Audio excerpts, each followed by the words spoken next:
The Peugeot 106 was a small car that ran production from 1991 through to 2004.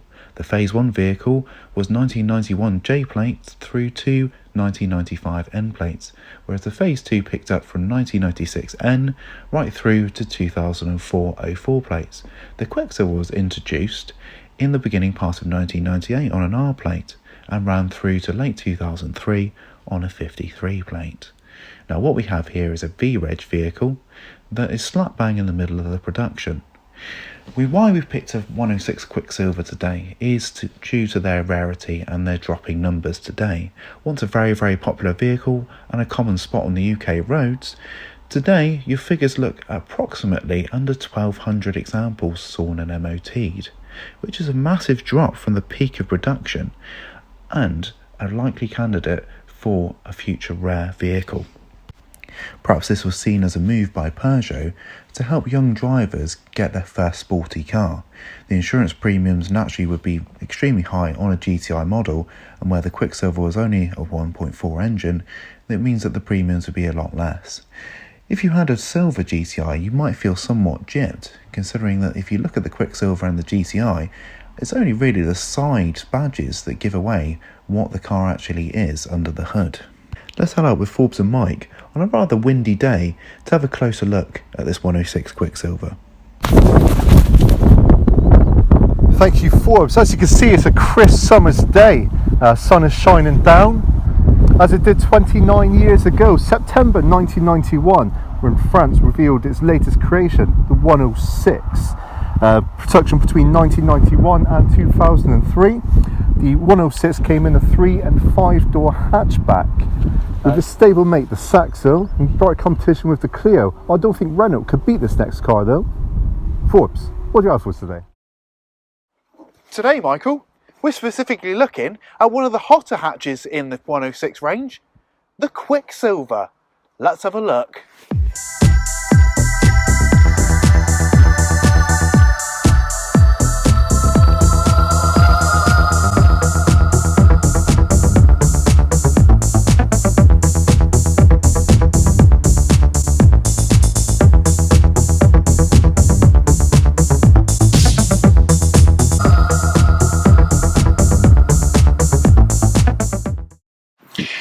Quiksilver was introduced by Peugeot in 1998. They start on an R plate, and it was a primary objective of Peugeot to get younger drivers in their cars. Now, you may remember in the 205 range, you had the 1.6 GTI and the 1.9 GTI. Now, Peugeot decided to go for a different tact with this particular model.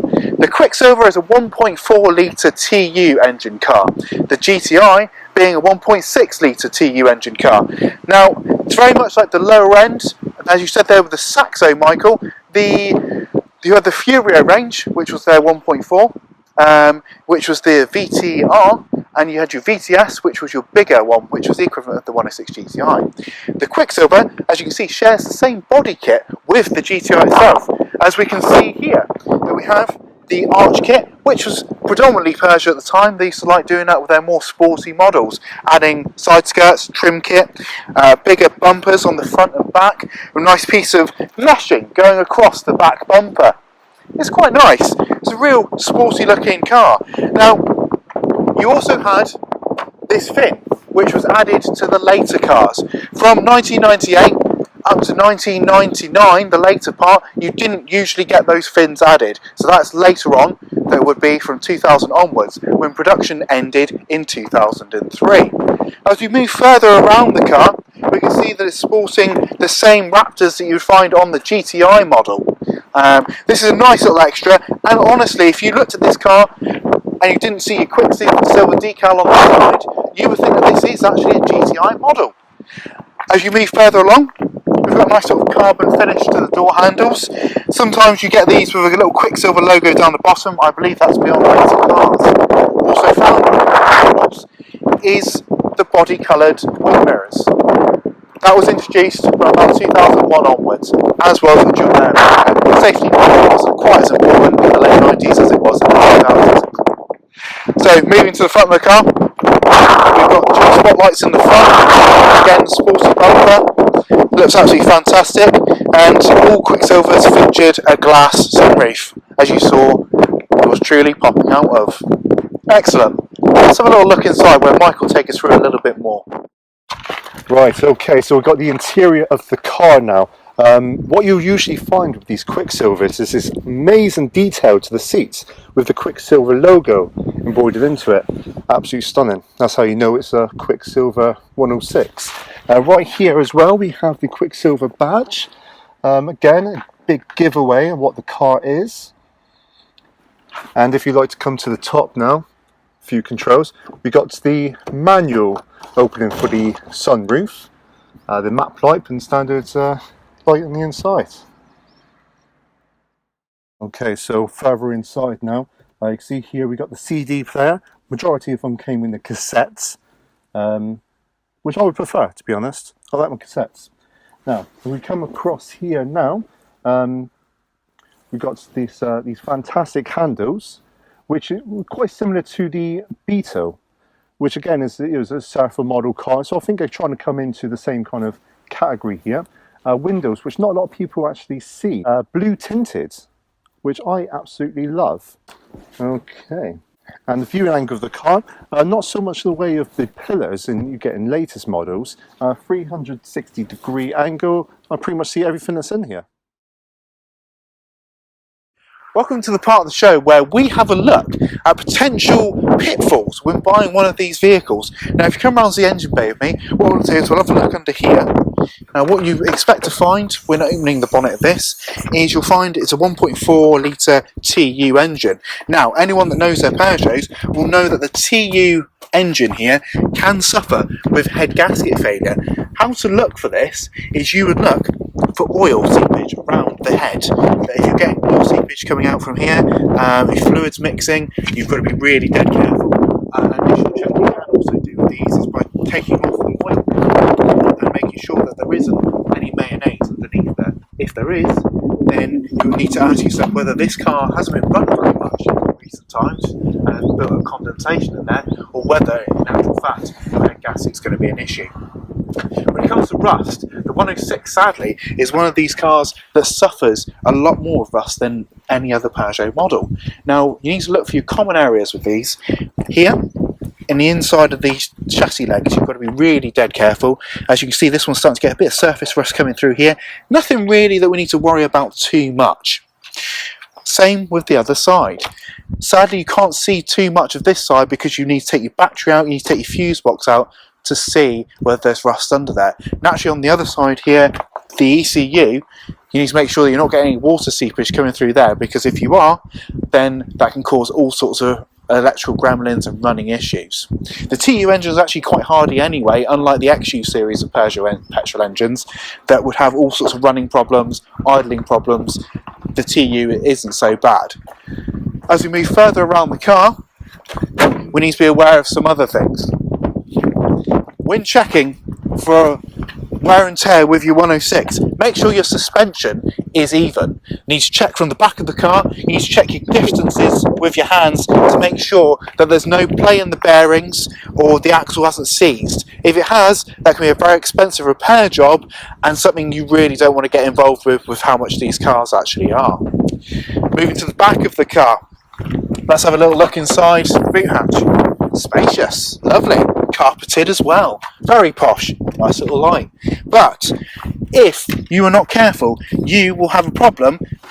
Make sure that when you are buying one of these cars, you check either side of the boot here, because rust can build up there from water which lets in through the boot seal. So just have a little feel there, make sure that the underlay, if it's still present, isn't damp. If it is, that can lead to a whole host of problems.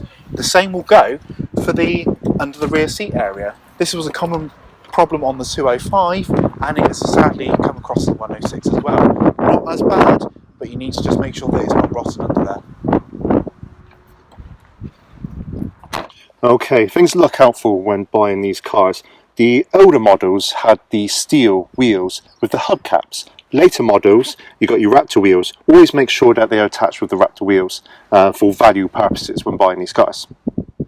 Okay, so other things to look out for, make sure that the headlights are not milky and make sure that the driving lights as well are not rusted over. So other things to look out for is your sunroof. Make sure they're not leaking.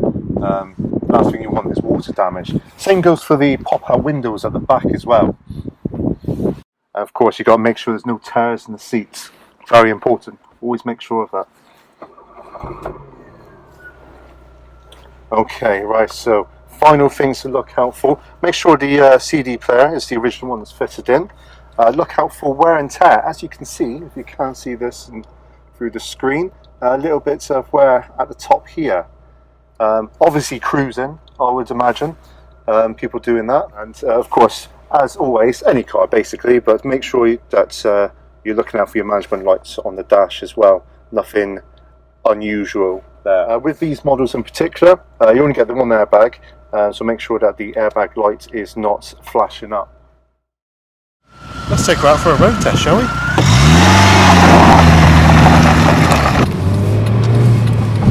The 106 Quiksilver's got a 75 brake horsepower engine, which doesn't sound like a lot, but considering it weighs the same as a pack of cigarettes, it goes pretty darn well.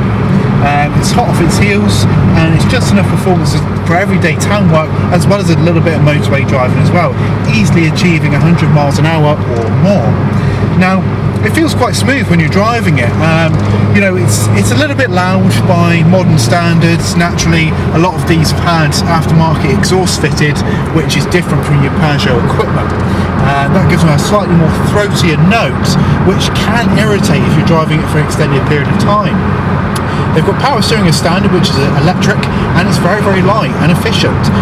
Something which you didn't have so much on the 205 range and the earlier 306 range, because everything was very much a hydraulic system. This is electric, so when you're buying one of these, make sure that you don't get any electrical gremlins, because the power steering can dip in and out on certain models. That's not unheard of. Braking isn't that great on these. They've got disc brakes on the front, drums on the back, which is standard for Peugeot's equipment at the time. I think only the GTI model was bespoke with the disc brakes all round. Now, equipment wise in this car, you haven't really got much. You've got your standard blowers, don't have air conditioning in this car, bearing in mind that this is 1999. All your buttons are across the front here, which you have your hazards, you have your rear heater screen, if you're lucky enough for that to still work. When you could still smoke in cars without it being frowned on, you have your lighter. Now these two here, I believe would have been reserved for independent driving lights and possibly air conditioning if it was offered on this model. Now naturally Peugeot blanked those off, so that's to be expected that they don't actually do anything at all. The cooling and the heating in the car is actually quite efficient, considering it's quite an old heater matrix style system. Now, what is worth taking into consideration with this car is how small the pedals are. I found it ridiculously tiny, the accelerator pedal, the brake pedal and the clutch, and they are very, very close together. As you can see down here, that you'd need stilettos to be able to stab these pedals. It's an interesting choice, and the 206 range seems to also share this. The 306, the 205, the 309 and the 405 have bigger pedals. So if you're looking for something that isn't going to jam up your feet like toffee in the summer, then maybe it's worth considering one of those ones instead.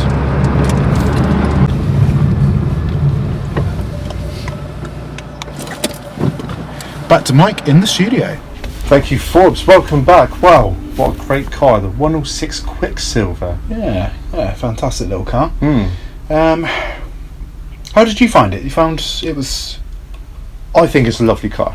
I'm not really into the small cars. Obviously, it's quite a little compact car. You know, like the Fiat 500. Like its purpose would be to get around corners of like tight streets and things. But no, I actually really liked it. Quiksilver, I mean, it's putting a label on it as well. Yeah, it's very much at the time, wasn't it, that you used to get cars that used to be rebranded into various different popular sort of culture to appeal to the younger masses. I found that that particular example was very, very nice. Yes. So sort of, if we were to look at prices of how much they would be on the market as of 2020, where would we be sort of there, do you reckon? Yeah, obviously it all depends on the condition of the car that you got to look into. Scrappy old banger, 250, around about that mark. Okay. For nice car like we saw today, up to 1,000. Anything below that, cheap as you can get it, you're getting a bargain. but I wouldn't expect to pay anything over that. No, I must admit, I do remember a few years ago that you could have a Quiksilver for around about sort of £150, and those days are rapidly disappearing. Yes. Hence why it features on this show, because naturally they are disappearing. Yeah, I mean, you say that it's obviously disappearing. It makes you wonder how many are around. So how many would you say? Well, I mean, you can only really go by the website, like how many left, and again, this is very rough in the estimations. Naturally, they sort of go by how many are insured / stormed with DVLA. So taking into account sort of errors, I would say that on the roads currently licensed, I would say is around about 300, with between 800 and 900 Sawn currently. So the Sawn vehicles are quite interesting how heavily they outweigh the licensed vehicles. We've got to take into account that a lot of those would have been butchered for GTIs, track cars, and things like that. So yeah, they're falling into disarray when it comes to the numbers, and that's dropping quite rapidly each year. You see Quiksilvers being broken down for parts and scrapped. Shame, really. But on the scale of choices of cars you can get, as we spoke before, you got the Saxo VTR, your Clio. I mean, where would you put this? Would you prefer the Quiksilver over these cars? Oh God, yeah. I mean, we take something like the Saxo. There seems to be far more Saxos on the road than there do 106s, don't there? Of all models, considering the 106 started production 1991, ended sort of on a 53/04 plate, so early part of 2004, late 2003. Yes. There seems to be far more Saxos about. Yeah. And considering they started production in 1996 and 2004, there seems to be loads of them about. Clios, Mark 1 Clios, which all three of the cars are very, very similar to each other. Not many of those around at all, are there? No. But to me, the Mark 1 Clio, along with the Mark 1 106, really, they look quite dated. You can see they are a product of late 80s ethos, early 90s design. But the later generation 106 still looks a lovely car today. Yeah, it looks really quite modern. Yes, it certainly does. Yes, I would say it's definitely a nice car. If you just started driving, you wanted something that's cheap, reliable, then yeah, definitely get a 106, even better, Quiksilver. So yeah, no, I have to agree with you. I think it's much better car than the other competitors. So yeah, it's good to see us still on the roads. Not many left, hence the expression "endangered cars." But no, I'm fairly glad that we covered this one. Absolutely, and I think in years to come, if people stumble across this episode and Quiksilvers are all but gone, I think that it's time to open your eyes a little bit, and perhaps if you've got the chance, stow one away. Yes. Keep it in good nick. Even nice to learn the history of a car that once was in this day and age. That's a mouthful. Yes, it certainly was, which he loves. It's funny that, because when we happened to be on the road, we actually seen another 106 Quiksilver. We saw another one, yeah. Straight past us. He didn't notice that. No, he didn't. But he didn't care. He was busy. We had the traffic lights, couldn't chase him, but it was a T-Reg one. So you got caught that quickly. I see there's an junction. Yeah, I did. Yeah, yeah. Peering out. Wasn't original though. Didn't have the Raptors on it. It was it had aftermarket alloys on it, and that's not good. No. But there you go. So, yes. Well, thank you so much for joining us. Please join us again to see which other car we're going to cover. If you have a recommendation, or if you have a car that you would like featured on the show, please contact us through Facebook or Twitter, or leave a comment on the YouTube channel. And yeah, we'll certainly get back to you and we'll arrange something. Thank you so much. See you next time. See you next time.